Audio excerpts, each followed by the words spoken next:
Greetings, fellow travelers. Welcome on in. This is the 182nd level of the RPG Cave. I am one of your hosts, the level 199 human Dark Lord Ryan Turford, and I'm joined, as always, by the dabbing level 199 Elf Battle Alchemist, Dr. Garret. How's it going, Garret? It's going good. Ryan, did you notice in Mario Kart World that Donkey Kong does the dab? I did not. Yeah. He every time he gets excited or whatever, he does the dab. He goes, the smiling, and he has the different look going on. But yeah, he's dabbing hard in Mario Kart World. So get ready, folks. Yeah, I didn't play as Donkey Kong when I played Mario Kart World, but that's interesting. It's interesting to know. That sounds very Nintendo, Garret, to make it very a Nintendo character. I almost wish the cow would dab. The Moo Moo cow. I think that would be pretty cool. Is the cow a character this time? The cow around? is a playable character. Good. See, they're finally understanding what Mario Kart is. It's a meta within itself. Like literally a bunch of random ass characters, because there is a bunch of random background characters that you can play as, like the penguins from the penguin ice level, as well as some other characters. There's a bunch of them. And Riley King, of course, points out, at the time of this recording, if you're listening on audio feeds, obviously this is farther in the future, but we're at 12 days. The countdown is 12 days to switch. 12 days. Yeah. Can you believe it? Can you believe we're getting a brand new system from Nintendo? I cannot believe it. Dude, I can't freaking wait. I am so excited for the old Switch 2. But yeah, it's going to be fun. It was crazy, 3 years ago, we're getting a Switch Pro. Yeah. We're going to get a Switch Pro. And it's every year, from 2020 to now, it's no, it's going to be a Switch 2. No, we finally got the Switch Pro, which is essentially the Switch, which is called the Switch 2, but it's essentially the Switch Pro guy. But different SKU. Yeah. Different games. And of course, we've got had rumors pop up last night that there's a Nintendo Direct happening between Summer Game Fest and the end of the month in June as well. So I think it's going to be awesome. But Riley King asked an important question in the chat, which is, Ryan, please remind us, when can you buy games again? Riley King, am allowed to buy games again starting on Canada Day, July 1st. So wow. I know my 6 months is almost up, Garret. We're at 4.5 months at this point of no new games. So yes, I will be not buying any games during the Switch 2 launch, other than Mario Kart, which again I was allowed to get purchase because of the bundle. But besides that, I will be buying. We have to wait until the end of the month before I can buy any other Switch 2 games at this point. Remind me, Ryan, do you have Game Pass? I did. It you recently expired. I see. Okay, so you can't go after Claire Obscure as of right now. I actually have a code for it. You have a code for it. I just have not actually played it. Okay.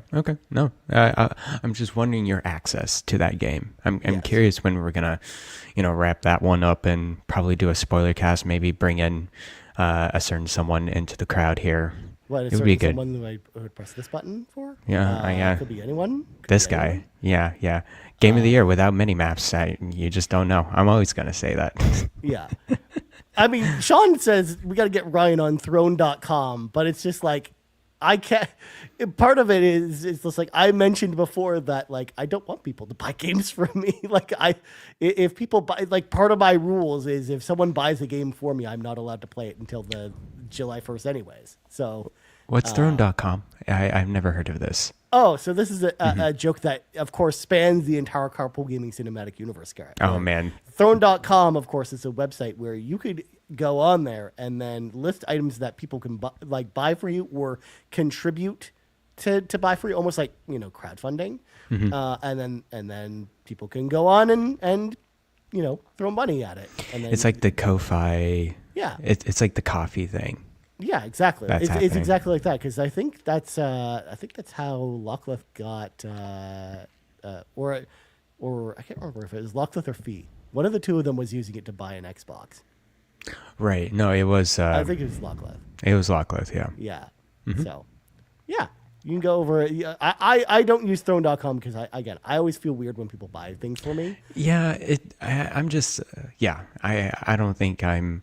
I in a situation it's like, oh, I need someone to buy me a game. Yeah. It's like I'm good. Like I have plenty of games. I mean, don't get me wrong, Garrett. I'm going to be financially wrecked next month because literally all of the money I've been saving for myself It's for gonna the be last 6 trash. months It's gonna be burned. is literally going to switch to Final Fantasy Magic the Gathering cards. So Final Fantasy Magic the Gathering. they come out the same day as Switch 2, Garrett. What do you want me to do? So, yeah, it's next month is going to be a very expensive month. But again, I've been planning for this for a long time, so this is like, so I think it works out perfectly. I could buy games next month, anyways. Yeah, that's true. You haven't been buying games, so No, if anything, like all the money I would have saved buying games is going into like the pool of things I'm buying next month. So cool. But Also, the weather here pretty cold. yeah. Yeah, I'm just saying, Ace, you got that San Francisco weather here, the Bay weather for sure. It's also cold here, but it's also like cloudy and it looks like it's gonna rain. So yeah, it's been a week here. Same thing over here. Mm-hmm. Yeah, But Garrett, but what? we should probably get clear the dungeons. Sure, to the maybe. raid bus as quickly as possible. We'll get distracted again when you get to your things again, Garrett. How does that sound? It sounds good. All right. So, of course, we got brand new patrons over at patreon.com/carpoolgaming, where, of course, you can go over there. You can check out exclusive content, as well as, become part of the Carpool Gaming family. We got Toxic, who joined up at the exclusive tier. Nice. Spencer, who joined up as a free member. And Marcus O'Neill, who's joined as a free member. So, shout out to all y'all new members over on the old patreon.com/carpoolgaming. Of course, speaking of exclusive content, Fuya's episode of the Pants Patreon podcast for Patrons podcast is the latest episode of that show, which, of course, for folks that don't know, because I love to point this out every once in a while, it's our AMA podcast where each of the hosts will kind of filter in each week. You get to ask us questions, we answer them, and we also talk about feelings sometimes or other things. So you can check that out. So Fuya's episode is out now. Fee's episode is out tomorrow. Okay. So you can go check that out tomorrow. And then, Garrett, shout out a special preview for Monday's question post. It's me. I'm Yay! the next person on the Ryan's the next person. Next in line. So people should, of course, if you have questions for me, just random questions, feel free to go over to patreon.com/carpoolgaming Monday morning. Go to the questions post and then leave your questions there. Or if you're a patron, of course, you've got the patron section of the Discord. You can ask me questions there as well. Cool. Also, Garrett, We the Gamercast is back, baby. It's back as a limited run series. Limited run. All right. Cool. Yeah. Cool. I believe Sean mentioned on stream it was only a 3-episode run. So we got the first of those with Rybo. Nice. Up on the old Patreon. I wonder if Shout out to Rybo. I wonder if they talk about various day life, Sean. I think it'll come up at least 3 times. Yeah. And that it's a given. It's inevitable.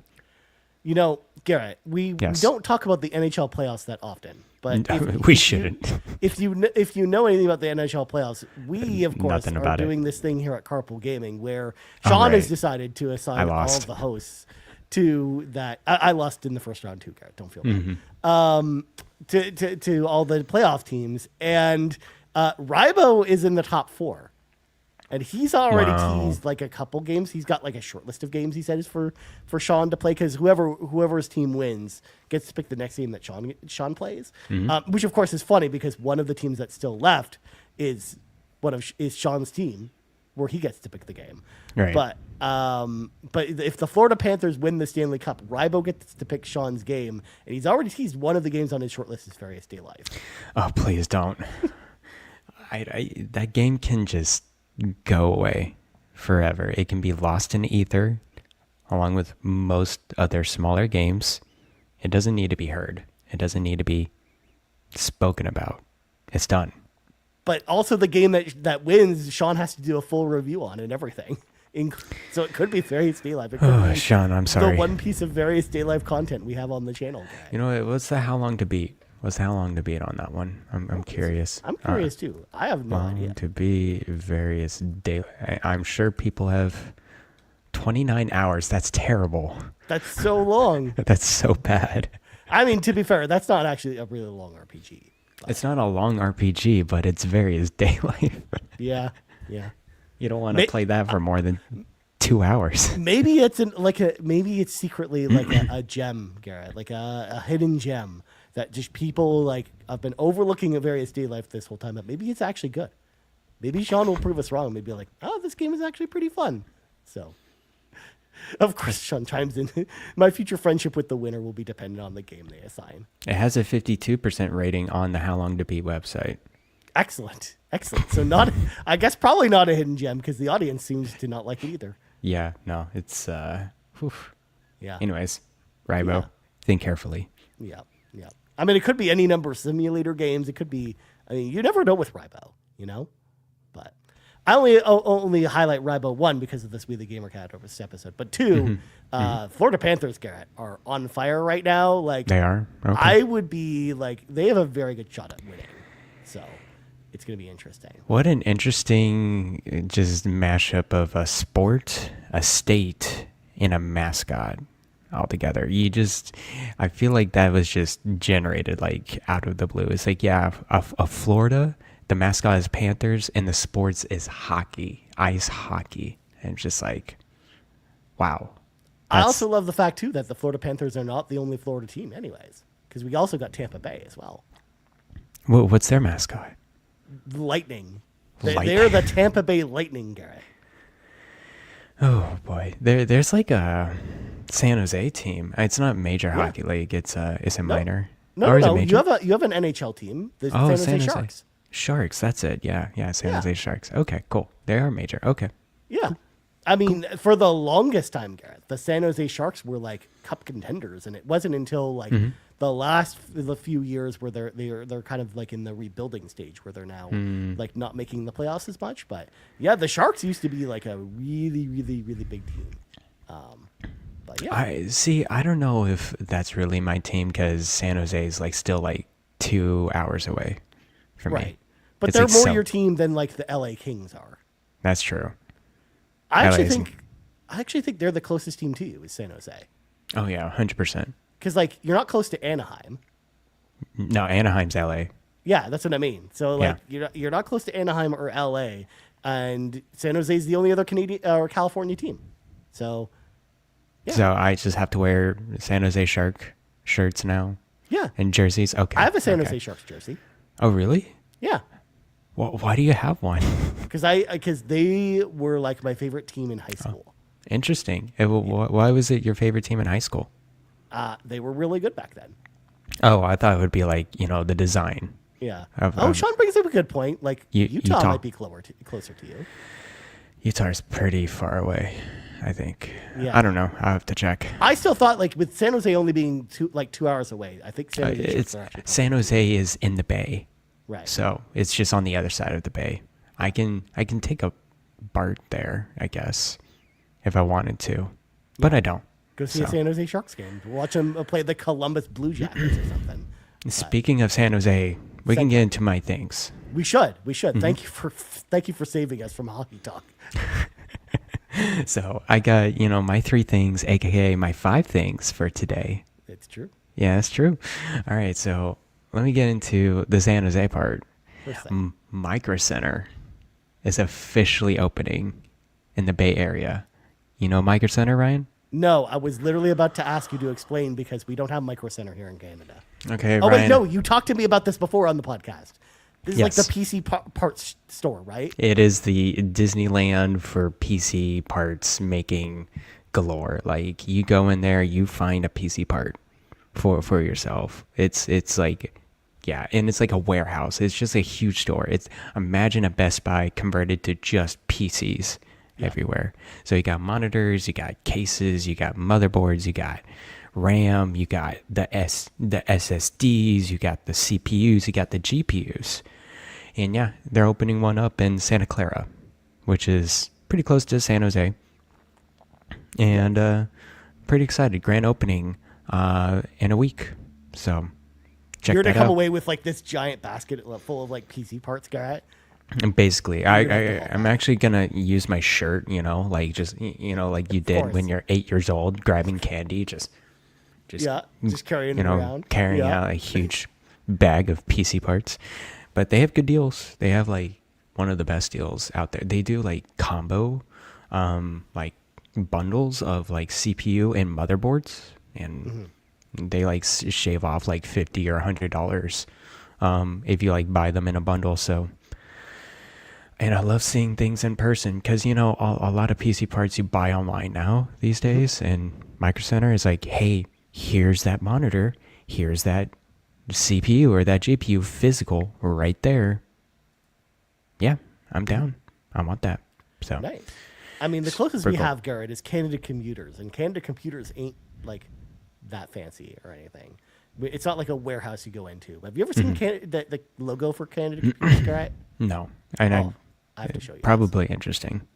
I have to show you this. This is the website for Canada Computers, and up here, this is their logo up here. That looks like a Canadian embassy. Yeah, Let me tell you. Yeah, it like sure does. I'm going to the Canadian. It's proudly Canadian owned too. That's interesting. You got some good sales on pre-built PCs right there. Well, this is also Canadian prices, Garrett. That's not bad. Yeah, I see a 5,000. Wow, I know. interesting.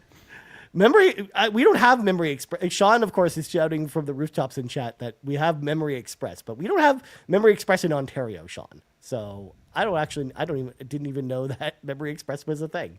In fact, I'll look up Memory Express for Sean. Will you tell me about your next thing? Sure. The next biggest thing that I'm very excited about is I'm going to the Nintendo store tomorrow over in San snap. Francisco. Yeah. You told us that last week you were trying to get tickets. Yeah, trying to get tickets. So the reservations is actually only for this weekend. So after this weekend, you don't need reservation. You can just go into the store whenever. But we got tickets because why not try to do a Memorial Day weekend activity? Go to the city, do some other stuff. But yeah, we're very excited. We're gonna just it's more like an experience. Like go through, see what they have. Maybe they'll have a Switch 2. Like kind of play that demo thing. That would be cool. That would be cool. But If I'm not, sure. you could walk up to that station where you can like customize like the colors of Joy-Cons you want to like For the buy a Switch one. OLED. The Switch One. Yeah, Switch OLED. I think the price is like more too. Like I know. $100 more or something like that. It looks really cool though. Like that station looks cool despite the fact that it letting you buy a Switch 1. Like I'm curious to see what they do with Switch 2 with the Joy-Cons. Me too. Yeah, I'm sure they'll do different colors and special editions and whatnot. But yeah. Also, just to follow up with the previous talk, I guess. Of course. Yeah. This is the Memory Express website, guy. They've got deals here too. This website design looks like it's from 2003. What are you talking about? This looks so modern, guy. So modern. Look at that bright like gold star on the top left. About how many dollars? That's how you off know it's there on is. sale. Jeez, man. I know. God, Canadian PC parts are great.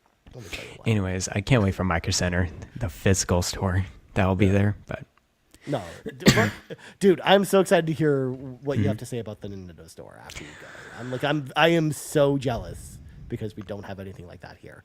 I will take pictures and look around, maybe get some stuff. I don't know.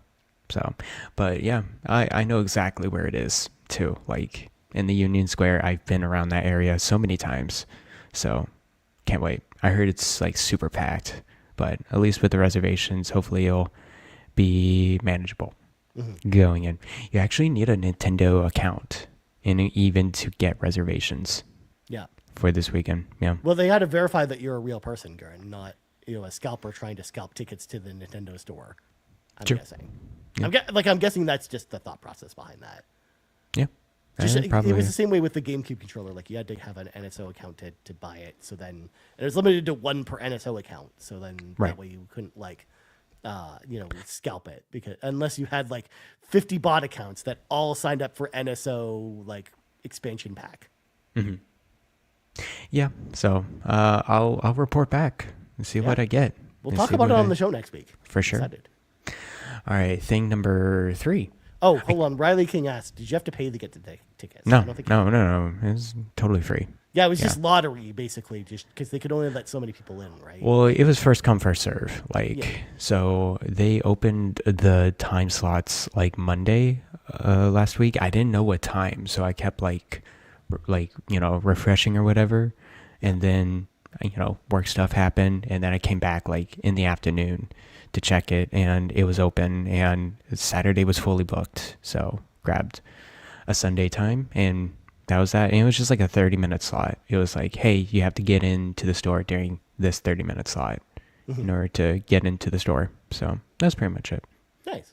Yeah. Pretty smooth experience, but I don't think you don't need reservations after this weekend. I think that's what you're saying. Yeah. It will be free to the public, like in general. And it's the hype will have died down. It won't be like this big exactly.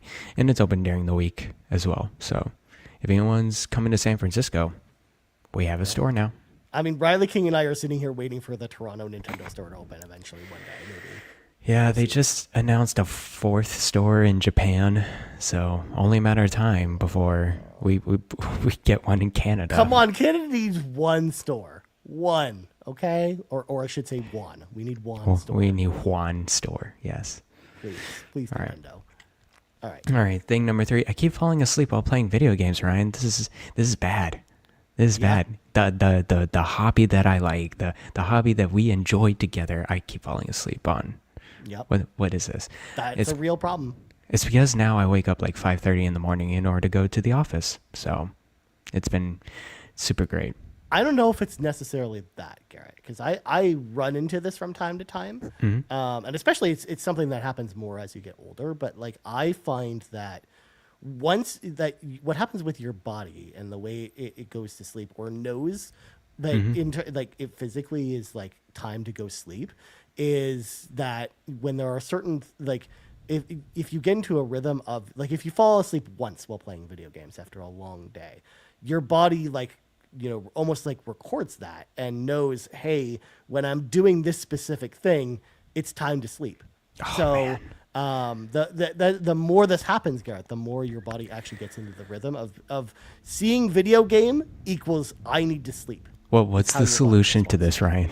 The solution to this is simply to kind of stop, like take a break from games for a teensy bit and then do some other stuff. Dang. I know. It's very I want to play, man. I want to play.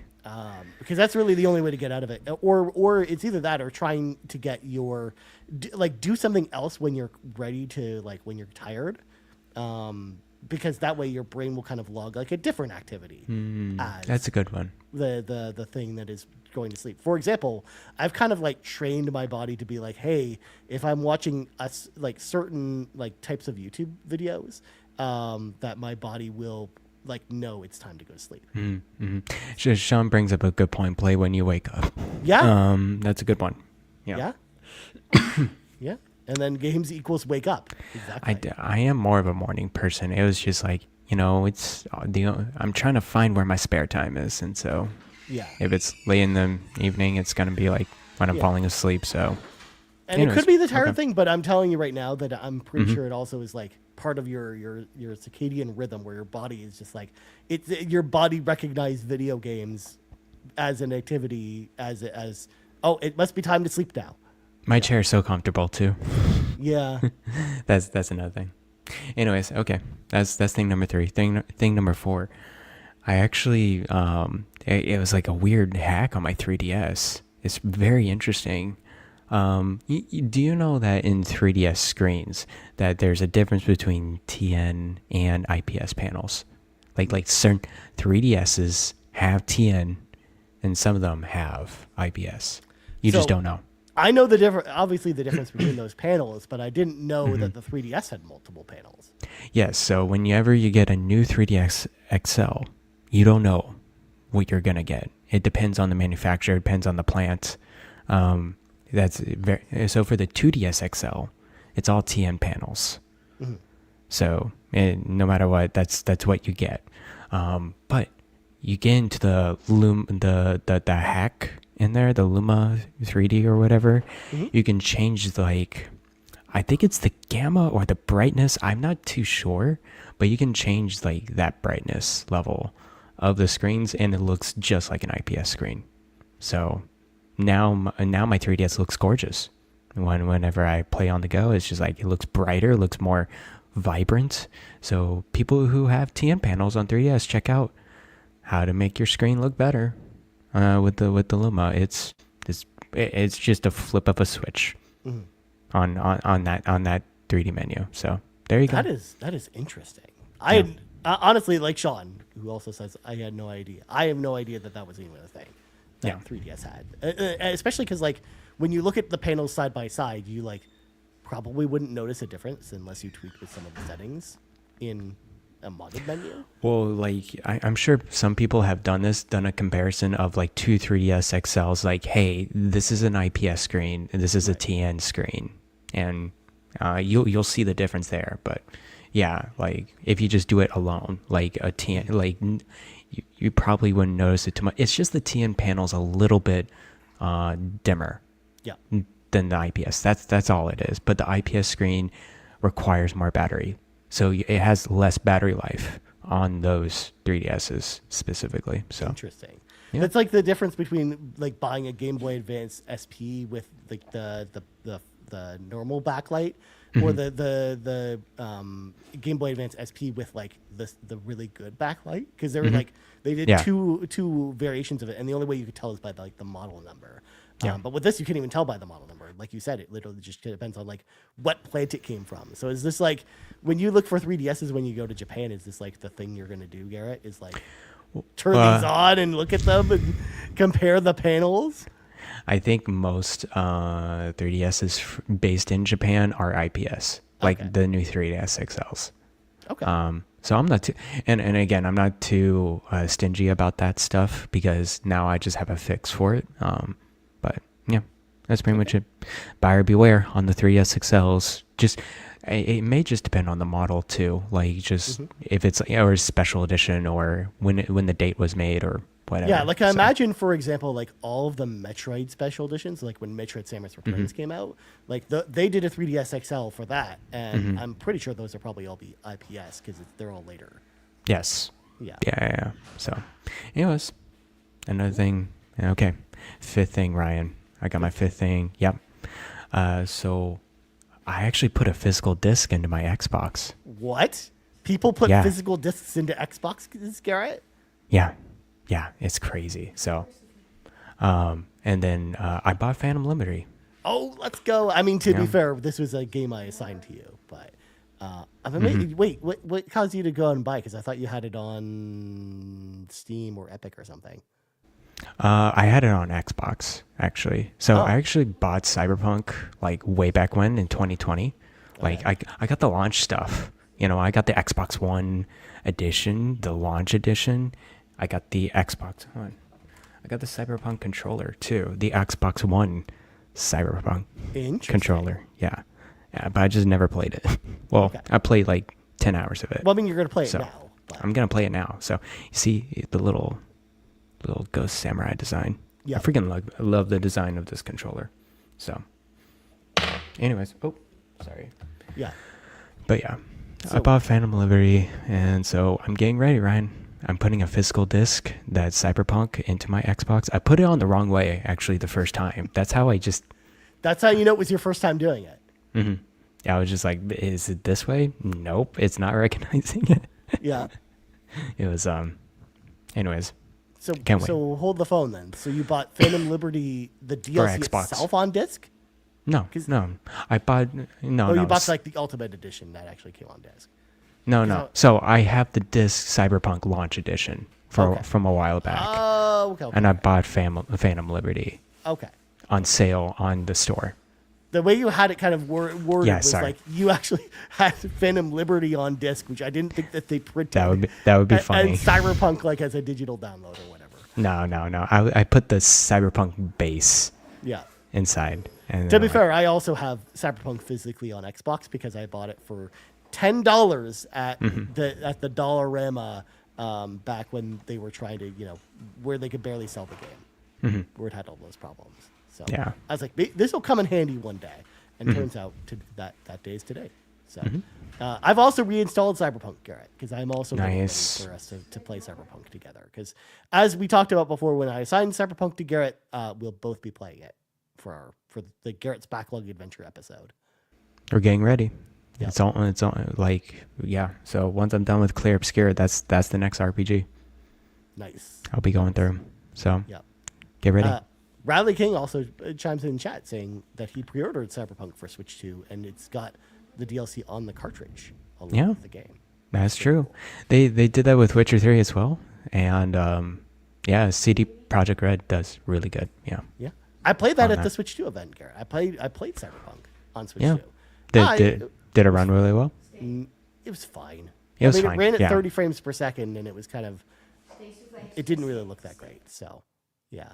I don't, at the same time, I think like it would be. I think it's probably serviceable, but I'm just too used to like playing it at 60 frames at 4K on PlayStation 5 or Xbox. So for me, I don't know if I would want to go down to that unless I wanted to play it portably. But Yeah, at the just same like time- just like Witcher 3 on Switch. It's yeah, like it's also one of those things know. where if you've never played it, it also probably won't bug you. Like you'll probably be it fine. probably won't bug you. Yeah. Yeah. Cool.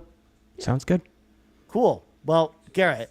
Yes. Before we get into our main topic, of course, 30 minutes into the show, of course. Of course. I'm already expecting to go to Spotify next week and look at the comments and see, well, you guys could make this podcast 30 minutes shorter if you cut out all the fluff at the beginning.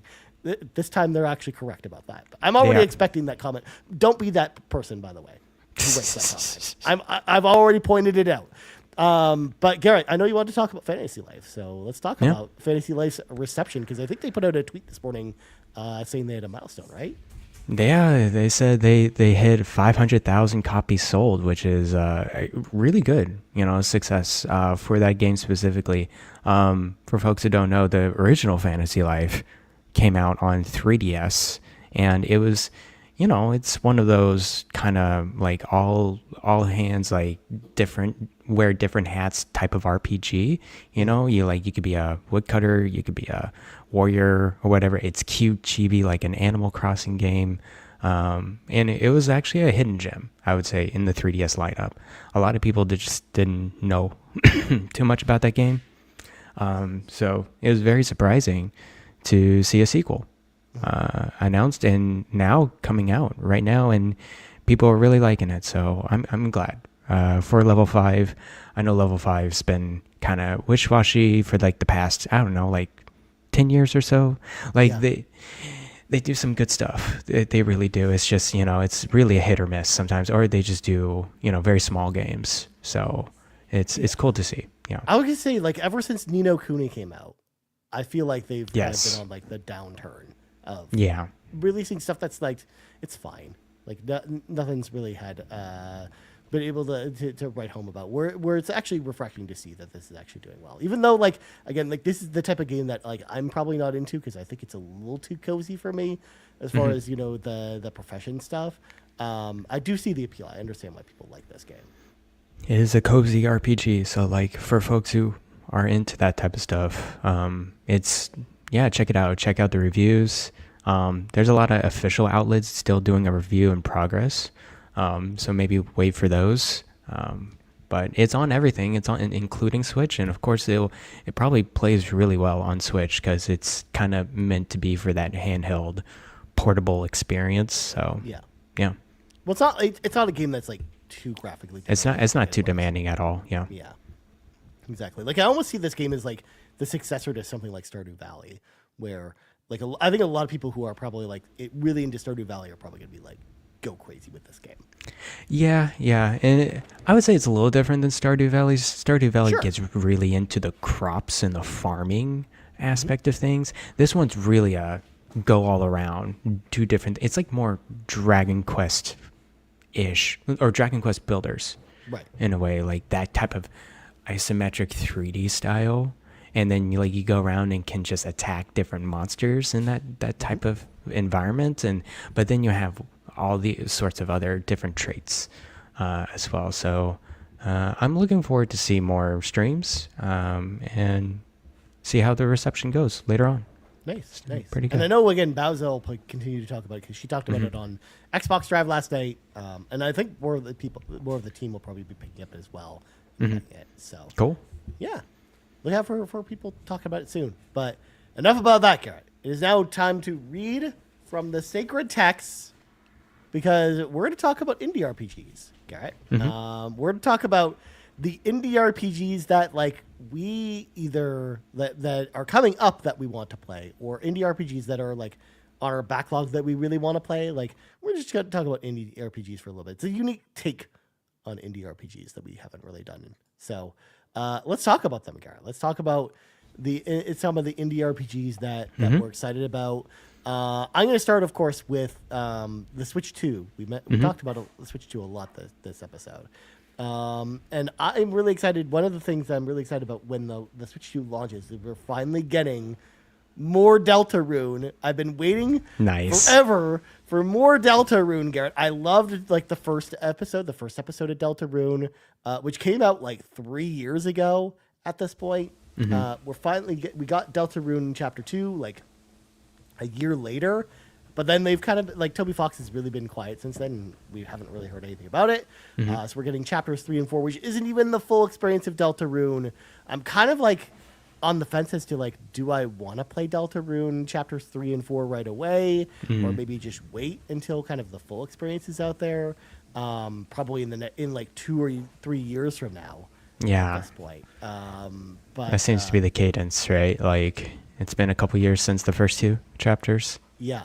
And I think that he said there's supposed to be 6 chapters in total. So Yes. I imagine he'll do like in a year or 2 we'll finally get like the full release of Deltarune. But of course, for those that don't know about Deltarune, it's essentially like the spiritual successor to Undertale. It takes place kind of in the same universe, but it's not the same kind of story. Got it. Because you follow a group of school kids. They get sucked into this parallel world, and they kind of have to try and escape it. And I loved where the story went in chapter 1, so I'm really interested to see the rest of it. And of course, in the same style as Undertale, you'd have got it's like it almost looks like Earthbound in a lot of ways. Like it looks like a Super Nintendo game with great music and cool boss fights and stuff like that. So cool. Yeah. Super cool. I'm very excited. I know Rebecca's very excited for that game. Yeah. I know plenty of other people are really into Undertale and Deltarune, so I'm excited for you guys. Yeah. And you're gonna get the Switch too. Yeah. So I love Undertale, so I can't wait to play Deltarune when it is finally finished. Although again, it's like I'm playing the one game I am playing right now, Garrett, is The Last of Us Part 2. Oh, interesting. For the first time. For the first time, wow. Originally, my plan was like, I'm just gonna watch the show first. Like, I'm just gonna watch season 2 and then season 3, and then I'll go play The Last of Us Part 2. But then I found out that it's gonna be like 3 years between season 2 and season 3 of Last of Us Part 2 of Last of Us. So I was like, well, I don't want to wait that long. So I guess I'm just gonna play Last of Us Part 2 now. And you should really just go through the whole game. Yeah. You really should.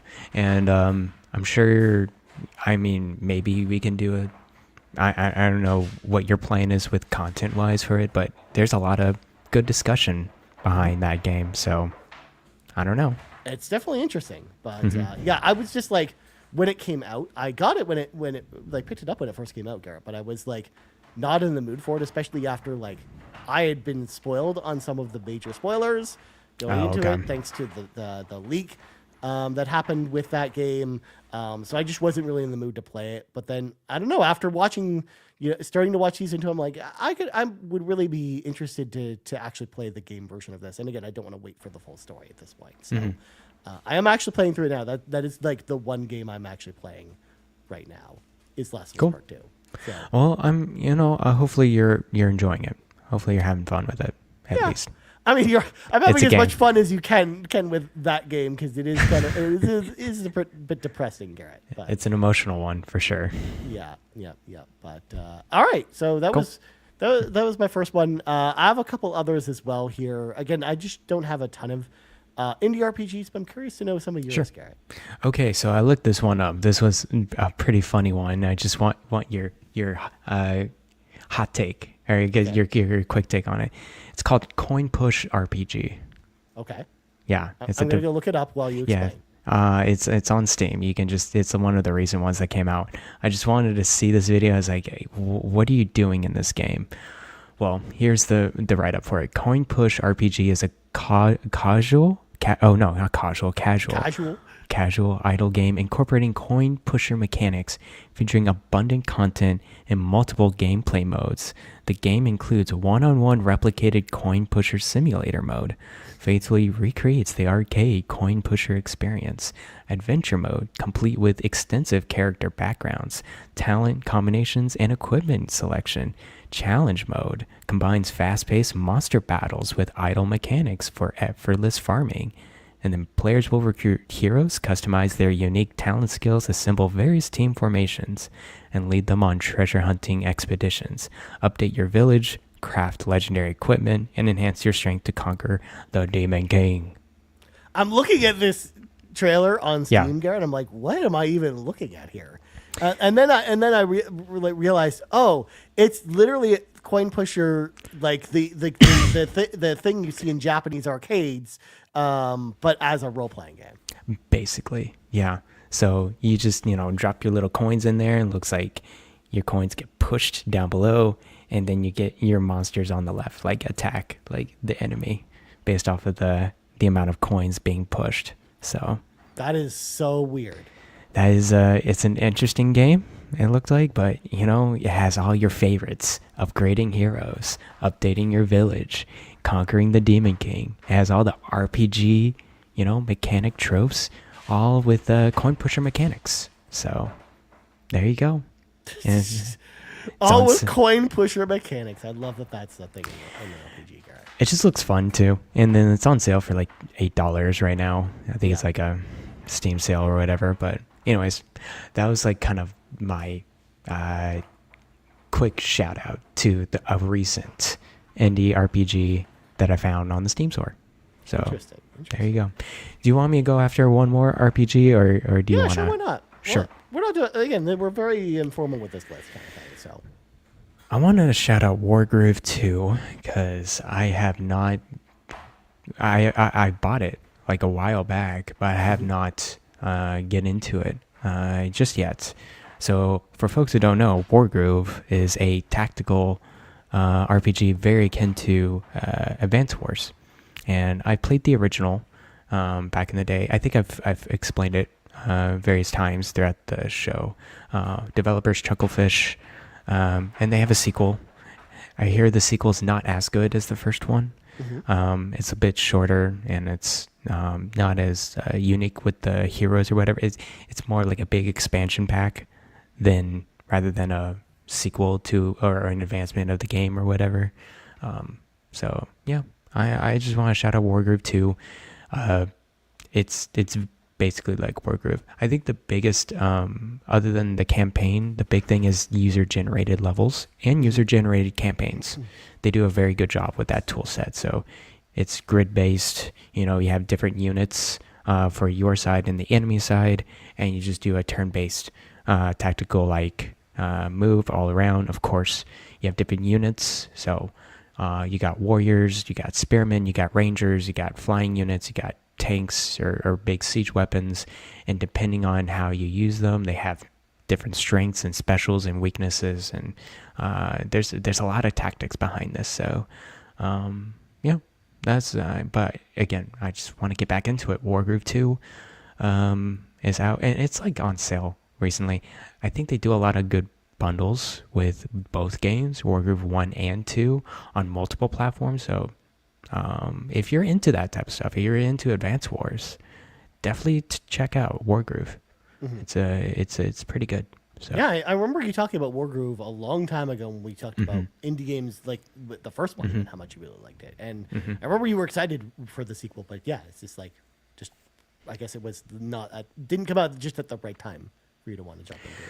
So. Well, you know me and my schedule is like, when do I have time? It's just like, well, I gotta play Game of the Year apparently right now. So you didn't have to. You could. No. I was pushed into it. Everyone knows it. But that's the thing about that's the nice thing about Carpool Game of the Year is like you just play whatever. That's true. It's the game of our year, Garrett, not necessarily the game of the year. That's true. Anyways, nice. Wargroove 2.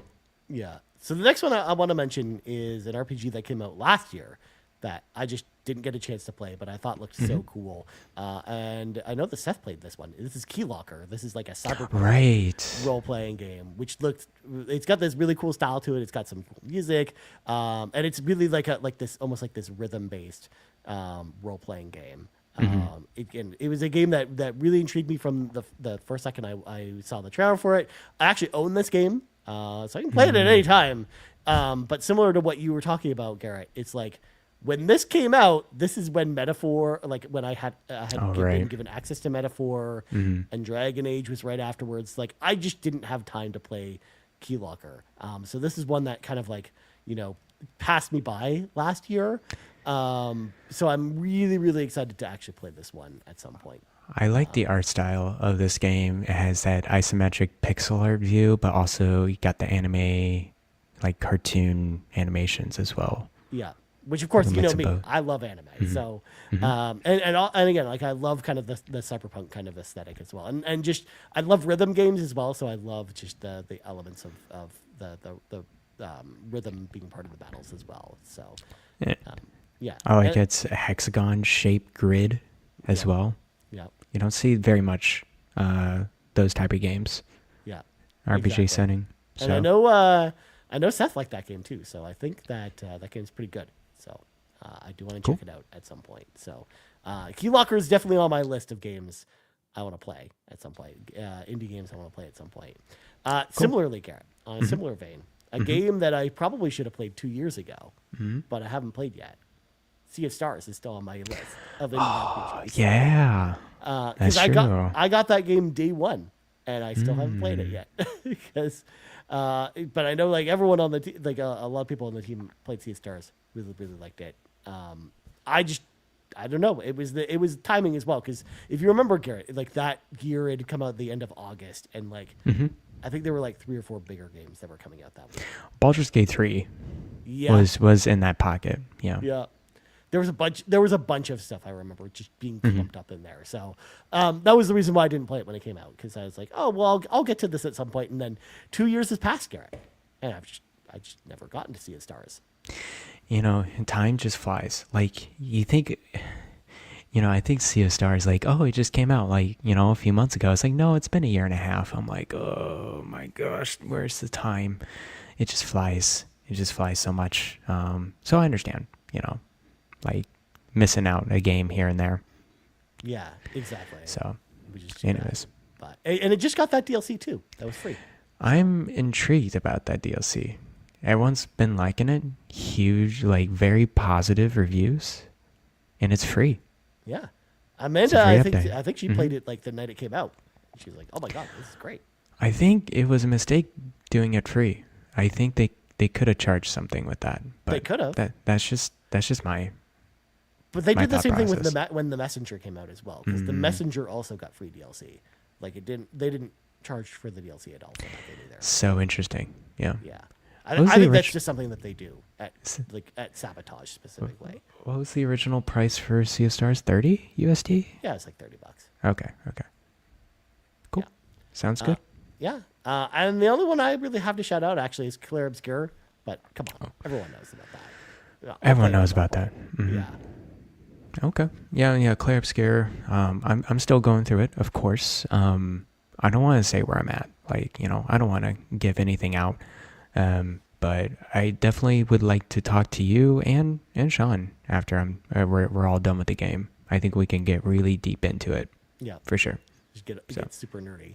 But yeah. I want to play it at some point, but it's just like it's that or The Last of Us Part 2. I guess I'm just playing The Last of Us Part 2. Sean asked which act. I'm still in Act 1. I'm sorry. I'm slow. I'm so behind. Well, that and I keep falling asleep.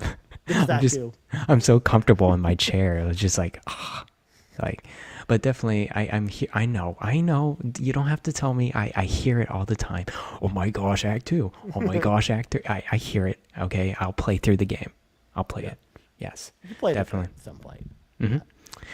All right, so I have a few other indie RPGs I want to shout out, of course. One is that came out a couple years ago, called Tactical Breach Wizards. I've heard of this certain game developed by Suspicious Developments. It is a tactical RPG. Now, I don't know if it's really like a role-playing game. It doesn't really describe that, but imagine it like an XCOM or something like that. So Tactical Breach Wizards is a turn-based tactics game in which you lead a team of renegade wizards in Kevlar as they unravel a modern conspiracy plot and or find the most stylish way to punch a traffic warlock through a fourth-story window. Yeah, it has this kind of 3D animated kind of... I like the style of this game. It's very literally minimal. like ran those guys over with a truck. We're watching the trailer for audio listeners. Yeah, it looked like his barrel just dropped to the floor, and it's but you look at the Steam reviews, overwhelmingly positive. You can tell, like, you can do combos with tactical shooting and ranges, and it looks super fun. So and it's funny, they actually put an exact time limit of like how long the game is. 14 hours. 14 hours to get through the game. So that's pretty good. Yeah, it's pretty meaty indie RPG. So definitely want to keep my eye out for a sale on this one. It looks fun. It looks like it can be great on Steam Deck and other portable systems. Yeah, so there you go. That's interesting. Just want to shout out. I'd never heard of this game before until you mentioned it. So yeah, it's like I know Matt, the guy who went to the Canadian Creatures, he's big in this game too. He really liked this one. Okay. Yeah. So, Tactical Breach Wizards. Let's see, what else do I have here? Demon School. Maybe. Yes, that was one on my list too. I'd forgotten about that, but it's because it was supposed to come out this year, but it got delayed. It was actually supposed to come out last year. That's true too. Like they were aimed for September-ish of last year, and then they're like, yeah, we're delaying it to next year. And I'm just like, okay, dude. Like, so Q3 2025, that's what they say. They do have a demo out. I did play some of it last night just to get a feeling of what the kind of the basis of this game is, and we keep saying it's Persona-like, like a lot. The art style is, for sure, but the game itself, definitely not Persona-like. It's more like Into the Breach. It's more like tactical, like movement-based game. I think of Final Fantasy Tactics a little bit too, but in a much compact, shorter grid. You see how the characters move in this game. It's more like in this grid-based system, you move and attack, and it's very quick. It's very action-oriented. The couple of levels I played, you just have to get to the other side. But I'm sure there's other mechanics in there. You got 4 characters. Each character has its own kind of unique attacks and abilities. One heals. One does stun the enemies. One does major attack damage. So, yeah, It's an interesting game so far. The writing I did not care for. The writing was a little rough. They did a little too much exposition, I think, in the demo too. They pulled you like in the second week of school or whatever. You already have all 4 characters. I think they wanted to make sure you had all 4 characters for you to try out. But they pulled you in the demo, and like the first 10 minutes is all dialogue. And you're just like, come on, just give me to the gameplay. Give me the gameplay. Like, I don't care about this exposition, and the writing's just not that good either. Well, especially too with a demo where it's like your save progress doesn't carry over. Like that's the worst, is when there's a lot of dialogue, but then you're not really going anywhere with the game. Yeah. So I'm curious how it's gonna go. I don't think it's actually gonna be highly rated or anything like that, just based off of me playing the demo. But it looks like it'll have its own kind of niche for sure, its own crowd to get into. So there you go, Demon School by Necrosoft Games. I'm excited to play it. The last one I want to mention, I actually got it for free from Epic Store, Redemption Reapers by developer AdGlobe. It is a dark fantasy simulation game in the medieval world, and it's also tactics based as well. But I'm starting to sense a theme here, guy. Yes. I'm in. The indie RPGs, they do a pretty good job at the tactics stuff. Like they're very influenced by that type of genre for sure. So there you go. That's Redemption Reapers. It has a more modern. It tries to be more AAA lifestyle type of game. You see reviews, it's like, okay, it's like a 7-ish. It's like a good game, but it looks super fun. It also looks very tactical as well. So yeah, it's very tactical. Yeah, it has that XCOM like movement, grid-based movement. You can see they have a little grid on the top right, and look, it's more heavy cinematics, very similar to like how Claire Obscure is going after that AAA style of but with a different RPG mechanic or whatever. So yeah, there you go. Cool. Well, that's exciting, Garrett. So there you go. So those are some of the indie games, Garrett, that we are looking forward to. I think there's a good list there of games to check out. So yeah, for sure.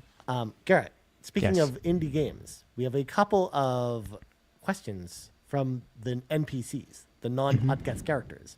Of course, we got Fuya, who chimes in and says, "Hello, cave dwellers. Have either of you seen or played a little indie RPG by the name of Battle Cakes? I think it's one that you should check out." Which I believe this is one that Fuya actually mentioned on the PlayStation Drive at one point. PlayStation Drive. Okay, cool. Yeah. Let me go here. So I was going to pull up the trailer, Garrett, so we could look at it together. Because Fuya actually sent us the trailer. And it's like, hey, you should try take a look at this chiller. But there we go. For some reason, I was doing some stuff, and it was of course breaking my screen. Of course, all the time. There we go. So this is Battle Cakes here. So lots of dialogue, Garrett, where you play as cakes. It's a role-playing game where you play as cakes. In fact, there's like I love it. There's a character creator here, Garrett, where your character create your own cake. You add like their frosting, you change like their colors and stuff, and like, you customize your cake, Garrett, how you want your cake to look. Are you sharing the screen, or do you care? It would actually help if I pressed that button. Guess. So this is what the game looks like. It's like a turn-based. Oh, that's so cute. With cakes. It's like the time gauge battle system too. I really enjoy that system a lot. Child of Light has the same one. Yeah. Yeah. Well, I mean, it's very similar to Final Fantasy. Yeah, sure. Final Fantasy, everyone, yeah, of course. Yeah. Child of Light's my base. Yeah. Here, I'll show you what I was talking about, where it's like you create your own cupcake, Garrett. Oh, that's so cute. Yeah, it's got a full character. You know what it reminds me of? The art style? Adventure Time. Yeah, that makes sense. Yeah, it has that Adventure Time kind of lo-fi, cartoonish, happy smiley style going on. I like it. Yeah. This game is very cute for audio listeners. So cool. Well, that's Battle Cakes. That's one that Fuya He's like, hey, you two should play this game at some point. But and last question, Garrett, comes to us from the good sir. The good sir. Who says, did somebody say indies? With an eye emoji there. Hey, friends, long time. So as far as indie RPG goes, there are quite a few that I have on my list to play. The 2 upcoming games that I've got have to be Demon School and Sacrifier. Both have incredible art styles, intriguing stories, and in the case of Demon School, have some horror undertones. Some other quick recommendations I have my on are Sav Seeker, Dreamed Away, World of Arnetta. Would love to hear your impressions on these. Also hoping we can get a few more RPG reveals during Summer Game Fest week. For sure. I'm looking at Sacrifier right now. Looks pretty dope. Yeah. Yeah. These are a lot for me to pull up on the stream, so I'm not going to pull up all of these. But. I would just do Sacrifier in this case. It looks like it's coming out Q1 2026. Developed by Pixelated Milk. That's an interesting name there, but I think I've seen this one before. Yeah. It's it's one of those pixelated RPGs trying to get that fresh modern style with it. Yeah, like it's almost trying to ape like the HT2D style. Yeah. Scroll further through it. Yeah, because again, it looks good. This looks like it's trying to be like Live Alive or something like that. Or yeah, definitely. Yeah. Oh, this is what the combat looks like. It's you're running around. It's like action-based Tales-like combat, it looks like. Yeah. You're trying to like get the enemies into like this circle here. And then battle is join. Battle them. Yeah. It's definitely like Tales of series. Yeah. Well, no, it's not as much as like the Tales of series because it's not like full action combos or anything. It's still turn-based. It's just it is turn-based. I think it's actually closer to something like Parasite Eve, where like you have to get your enemies in range. Like yeah, they're not moving. I see. Yeah, and then from there you select your attacks. I see. On them. Yeah, or like Dealfold Chronicle kind of works this way too a little bit. Yeah. But, looks cool, man. I'm excited for this one too. It's a ways out, Q1 2026. I'm glad they have platforming, Garrett. Fantastic. Yeah, I actually, you know what? Those elements kind of remind me of. Did you ever play Indivisible? A little bit, yeah. Because it kind of reminds me of that, where it's like Indivisible was kind of like a platforming game where like you ran into enemies on the map that then initiated these like battles that you're seeing. Yeah, but Indivisible, when you get into combat, it's more 2D, like left versus right. Yeah. I only meant like comparing like the platforming elements. I see. It looks similar to that, I think. Indivisible actually reminds me a lot of a Metroidvania. Yeah, it is. Anything. Yeah. That game is actually definitely a Metroidvania. Because Indivisible is kind of like a Metroidvania RPG, which is one of the reasons I really like that game. But yeah, because it was trying to ape like a Valkyrie Profile from Square Enix, which also is kind of a Metroidvania role-playing game in the same way. But, cool. Yeah. Dude, great suggestions from the community. Look at that. Yeah, fantastic. Yeah. All right. Well, Garrett. Yes. What? I think that's going to do it. That's it? For this episode of the Role-Playing Game Cave podcast. I can't believe I said the Role-Playing Game Cave. I'm never saying it's that so again. bad. It's so bad, man. It's bad. It's just, RPG Anyways, before we go, Garrett, of course, we have to say thank you to all of our patrons over patreon.com/carpoolgaming, starting with our ultimate producers, Jonathan Brown, the man behind the music on the Xbox Drive. And you find all of his music over at his Linktree, linktr.ee/pme.jb. Rebecca Ruben-Navarro, I can't talk today, and TechMike, who says, whether you're Kevesi or Agnian, you're a Xenobabe at heart. Look, even though I can't talk, I could say that correctly. Links to all of our ultimate producers can always be found in the description of our podcast, so please make sure to support them because they're awesome and they support us.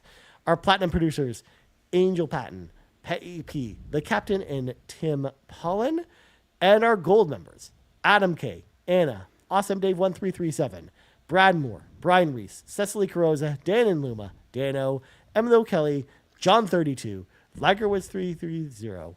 Wait, what? Laura, Lagerwoods 330, Mr. Giggles, OldMrFrump, Patrice Mallette, Stephen Keller, and Tony Baker. Huge thank you to all of our patrons over at patreon.com/carpoolgaming. If you want to head on over there, choose the tier that's right for you. to hop in the car with us. Sorry, I was distracted because Seth came in here and said, I missed. Anyways, play Bug Fables part. Yes, play Bug Fables. It's pretty good. It's okay. Have you played it? No, it's got bugs in it. I like bugs. Oh, okay, that's it. Anyways, play Bug Fables. It's apparently it's better than Paper Mario: Thousand Year Door, according to Nagachaka. According to Nagachaka. But anyways, Garrett, plugs go. You can follow me on Blue Sky at Bland Explosion, and you can find me on the backlog at Bland Explosion. I can't talk either. It's contagious. Oh my god. It's contagious. You can also find me on the Discord. I read every single message on the RPG Cave. I do. Even you people reviewing Persona 1. I thought that was pretty interesting, actually. Yeah, I was gonna say Ryu has been doing a ton of that stuff. He's been playing a ton of cool games like that. So. I mean, more power to the people that can go back into these older RPGs and have a thorough, good review about it. So, anyways, that's pretty much it on my end. How about you? As for me, you can always find me in the Discord at Ryan Turford, just hanging about. Probably writing about some movies. Like I didn't post this in the Discord, but maybe I'll put my exclusive review of Zombievers in the Discord somewhere in the movie section. You've watched Zombievers, but not La La Land. It's just it boggles my mind. I have to wait to watch La La Land, Garrett, because we're going to do a podcast about it. Better do a good podcast about it. I mean, you and I have to talk about when we're going to do that at some point. But yeah, sounds good. Yeah, because I haven't seen that, but Zombievers came across my Amazon Prime feed, so I decided to turn it on. It's a movie about zombie beavers, Garrett. What's wrong with that? Is it a sequel or is it just one movie? It's a one-off movie. One-off, okay. Yeah, it's not good, but I had to at least watch it. Give it a chance. I gotta give some of these movies a chance. Oh, look at this. Seth is just like, hey, I'll make time to join y'all on the La La Land podcast. Heck yeah. I think Fee also mentioned she wanted to do that too. So we might have like a full house for that. Full house of La La Land? I would love it. Yeah. We just all want to see Ryan Gosling do his thing, okay? Of course. Yeah. You can also find me on backlog.com. I've been getting a bit behind there, but I also I haven't been playing a lot of like traditional games. Like I played, Final Fantasy 14 and World of Warcraft, which I'm not sitting, going over there and logging. But I didn't put Last of Us there, and I have been playing Last of Us. So I do need to go over there and make sure to update back. You gotta update that backlog. Yeah, exactly. But other than that, I think that's going to do it. So for Garrett Bland, I'm Ryan Turford. This has been the 182nd level of the RPG Cave. So for next week, real quick, I just wanted to mention as well, Summer Game Fest predictions are happening next week on the RPG Cave. Heck yeah. So start thinking about your RPG predictions and let us know in the Discord. Because we want to, of course, highlight some of them on the show next week. So tune in next week for that. I'm Ryan Turford. That's been Garrett Bland, and we're out. Bye-bye.